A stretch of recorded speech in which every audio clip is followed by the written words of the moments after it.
This is the new Stealth Blade clear frame spinnerbait from Tacklehead Fishing. Comes in 4 different head colors, 2 different blade sizes, and there's over 50 different color combinations available on the website at tackleheadfishing.com. Today we're going to compare the durability to a traditional wireframe spinnerbait, so stick around. We're about to take it out in the shop and beat the crap out of it. Alright guys, it's Dave from Tacklehead Fishing here. I have 2 spinnerbait frames. On the left, in the red corner, we have the Stealth Blade clear frame spinnerbait. This frame is made from polycarbonate. And on the right, we got a traditional spinnerbait head. It's lead, it's painted, powder coated. So we're going to do a little durability test, see how they hold up. I'm going to put my hand here to hold this just to keep this thing from flying away. We're going to go 1 for 1.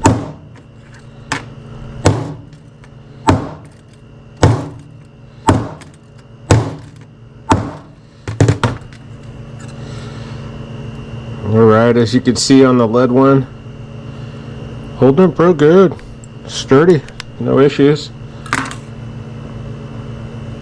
Exact same on the polycarbonate. Well, the Stealth Blade holds up good. Let's get a different angle on it.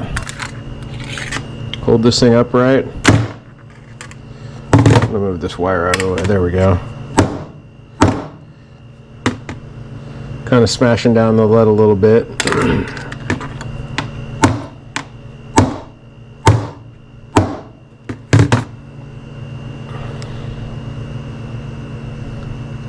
Nothing, not even a scratch. I mean, it doesn't even show anywhere whatsoever. On the lead one, you can see the top was starting to flatten out just a little bit. But I mean, I'm hitting it. There's no candy coating it. I'm whacking the crap out of both of these things.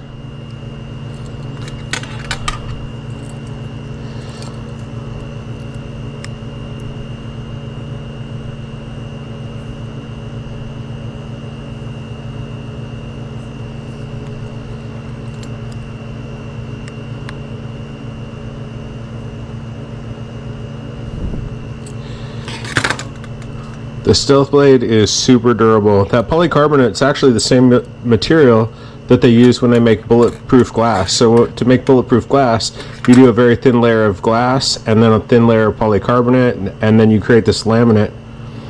And the glass provides the rigidity, but the polycarbonate has a little bit of a flex to it. As you can see, the frame bends just a tiny bit. There's a little bit of movement in it, but incredibly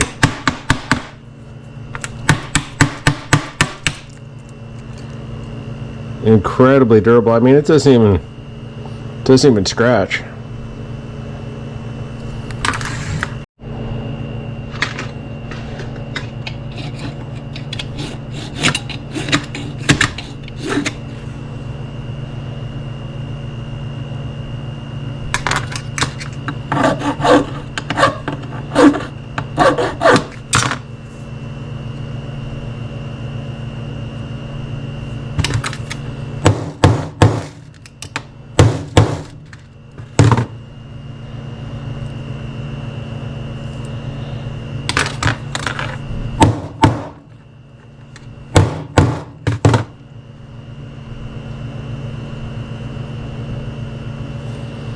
After whaling on both of these things side by side, cutting them on with a hacksaw, hitting them with the hammer, the traditional lead spinnerbait's definitely shown more wear and tear than the polycarbonate. So, I mean, it's not what you get when you think of like a piece of plastic, like a plastic toy, like ABS, will just crack or shatter within the first hammer hit or two.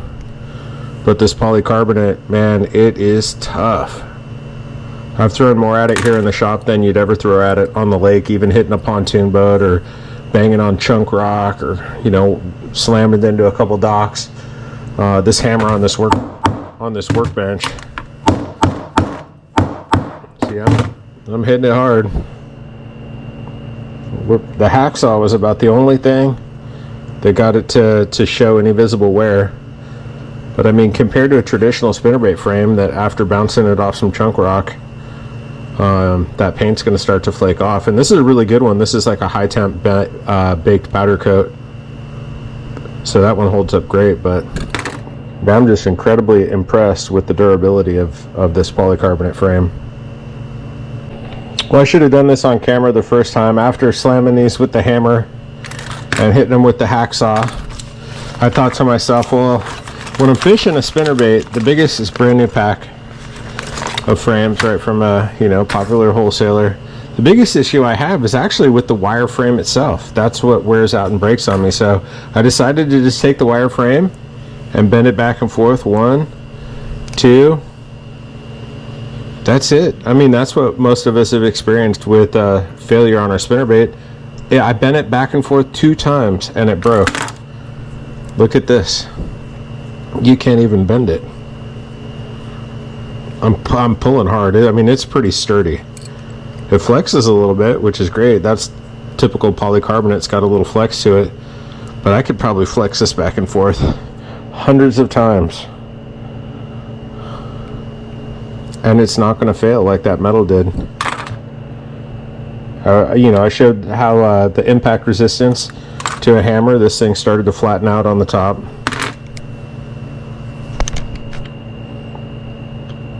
Started to smash. Scuffs pretty easy with the hacksaw. I mean, I beat the living bejesus out of this head with the hammer on this workbench, and no cracks, no chips, nothing. Now the hacksaw blade, it scuffed it. You can see a couple little scuffs right there from the hacksaw blade, but I mean, how often are you going to run into a hacksaw blade when you're fishing? But as far as like the durability, catching a fish, having it bend it back and forth, it never gets bent out of shape. It runs right. It stays true. Hate to do it, but look, I'm going to pull another one out. 1, 2, 3, 4. Look at that. Is a wireframe spinnerbait a more durable option than polycarbonate? Well, the answer for me after some serious testing in the shop here tonight is absolutely not. It doesn't even lose its shape. There you go. There's the answer to the question. Which one's more durable?